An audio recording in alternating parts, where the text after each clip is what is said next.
کے لیے کوئی جگہ باقی نہیں رہتی تھی. اقتدار پہ لٹکاؤ، یہ قرآن کا قاعدہ ہے. جب تک آپ ظالم کو سزا نہیں دیں گے، جب تک آپ قاتل کو سزا نہیں دیں گے، معاشرے میں امن برقرار نہیں ہوگا. اسلامی مملکت ہے، شریعت کے مطابق اس مملکت کو بنایا گیا ہے.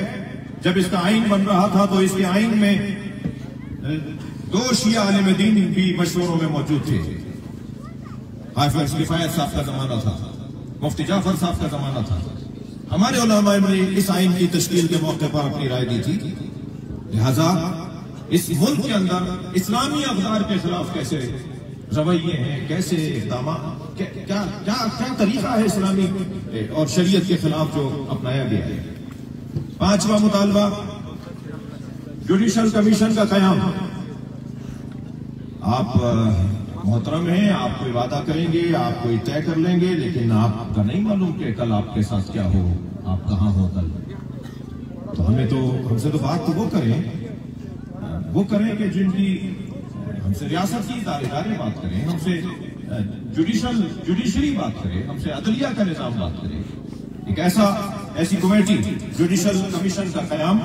شیعہ ہزارہ گزشتہ 22 سال سے دہشت گردی کا شکار ہے، جس کے نتیجے میں تقریباً 2000 کم سن بچے، بزرگ، جوان اور اس سے دگنی تعداد میں زخمی ہو چکے ہیں.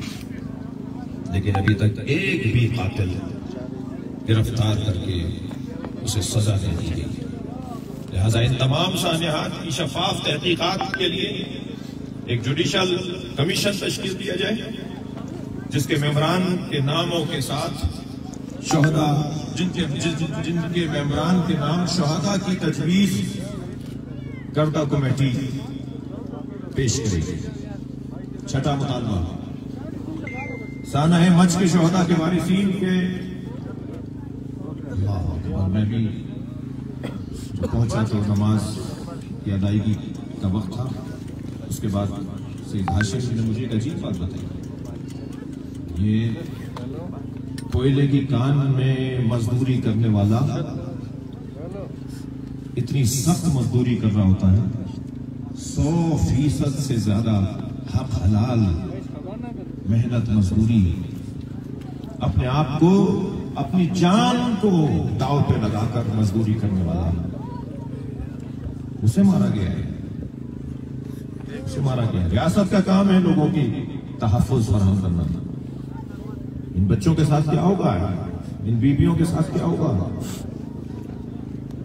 کوئی اگر ریاست ان کے قوت لا یموت کا اعلان کرنے جا رہی ہے، اگر ریاست ان کے لیے قوت لا یموت ہے، بھائی تمہیں 1 کروڑ بھی نہ دے دو گے تو کیا دیا تم نے؟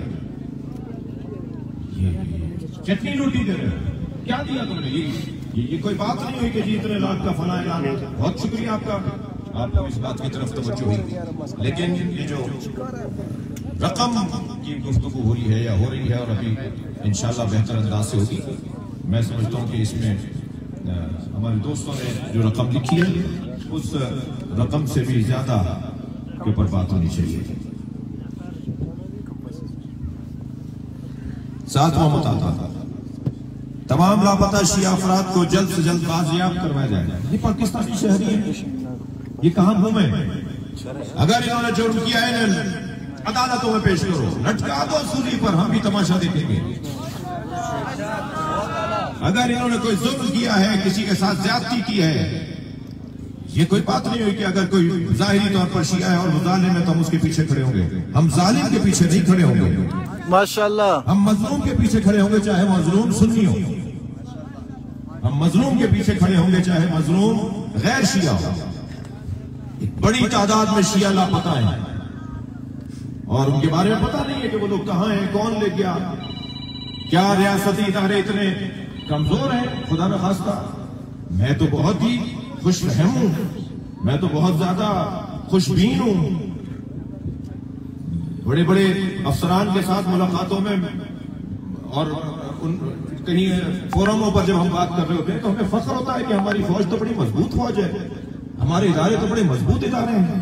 وہ مضبوط ادارے ثابت کریں نا کہ وہ مضبوط ادارے ہیں، اور وہ ثابت جب کریں گے کہ جب وہ لاپتہ افراد، وہ مسنگ پرسنز، وہ جو آج تک ان کی مائیں دروازوں پر آنکھیں بچھا کر، آنکھیں رکھ کر گھر میں رہ رہی ہیں۔ میں کراچی میں، اندرون سندھ میں، پنجاب کے کئی مسنگ پرسنز کی ماؤں کو جانتا ہوں جو روتی روتی روتی مر گئے، ان کے بچے نہیں آئے، ان کی بیویاں شرعی تعلیقی کیفیت میں معلق ہے۔ کیا ذمہ داری ہے ان کی؟ پتہ ہی نہیں ہے کہ زندہ بھی ہے، مردہ ہے۔ ان کے بچے اپنے باپ کا رستہ تک رہے ہیں۔ تمام لاپتہ اشیاء افراد کو جلد سے جلد بازیاب کیا جائے، اور ہم نے کہہ دیا کہ اگر ان سے کوئی ظلم یا ان سے کوئی جرم ہوا ہے تو انہیں عدالت میں لاؤ، انہیں پیش کرو، انہیں سزا دو جو پاکستان کی آئین اور عدالت کہتی ہے۔ 8واں مطالبہ، بلال نورزئی کے قاتلوں کو غیر واقعی سزا دی جائے اور بے گناہوں کو جلد سے جلد رہا کیا جائے۔ 9واں مطالبہ، کوئٹہ، کراچی اور دیگر روٹس سمیت تمام مسافروں اور کول مائنز، یہ جو کوئلے کی کانوں میں کام کرنے والے مزدور ہیں، انہیں تحفظ فراہم کیا جائے، انہیں تحفظ فراہم کیا جائے۔ 10واں مطالبہ، ہزارہ قوم کی شناختی کارڈ خواہ بلا وجہ ان کے شناختی کارڈوں کو روک لیا جاتا ہے، جی شناختی کے بلاک کر دیے جاتے ہیں۔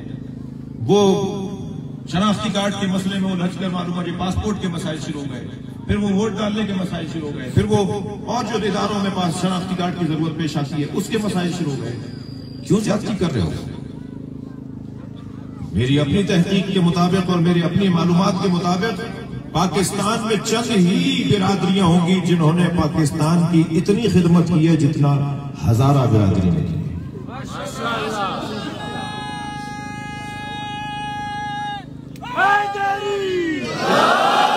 پاکستان کے ریاستی حفاظتی اداروں میں بڑے بڑے منصبوں پر فائز ہزارہ برادری، بڑی تعداد میں ڈاکٹر حضرات، انجینئر حضرات، سرحدوں پہ جان دینے والے افراد، اور تعلیمی دنیا میں امتحانات میں مقابلوں میں ٹاپ کرنے والے اور میڈل لینے والے افراد ہزارہ برادری سے۔ یہ پاکستان کا ٹیلنٹ ہے، یہ پاکستان کی قابلیت اور صلاحیت ہے۔ آسٹریلیا گیا میں آپ کی برادری کے ان جوانوں سے ملا جو یہاں سے گئے ان حالات کی وجہ سے۔ آپ یقین جانیے میں ایک سے یہ کہہ رہا تھا کہ تم پاکستان کا ٹیلنٹ کیا آسٹریلیا میں کیوں؟ میں نے زلفی بخاری صاحب سے کہا جب ہماری ان سے کچھ عرصے پہلے ملاقات ہوئی کہ ان کو واپس لے کر آؤ، یہ پاکستان کی قابلیت ملک چھوڑ کر چلی گئی ہے حالات کی وجہ سے۔ یہاں جب انہیں تحفظ نہیں ہوگا تو پاکستان کی قابلیت چلی جائے گی۔ پاکستان قتل ہوگا اگر کوئی ہزارہ قتل ہوگا، کوئی سندھی قتل ہوگا، کوئی پنجابی قتل ہوگا، کوئی پشتون پختون قتل ہوگا، کوئی بلوچ قتل ہوگا تو پاکستان قتل ہوگا۔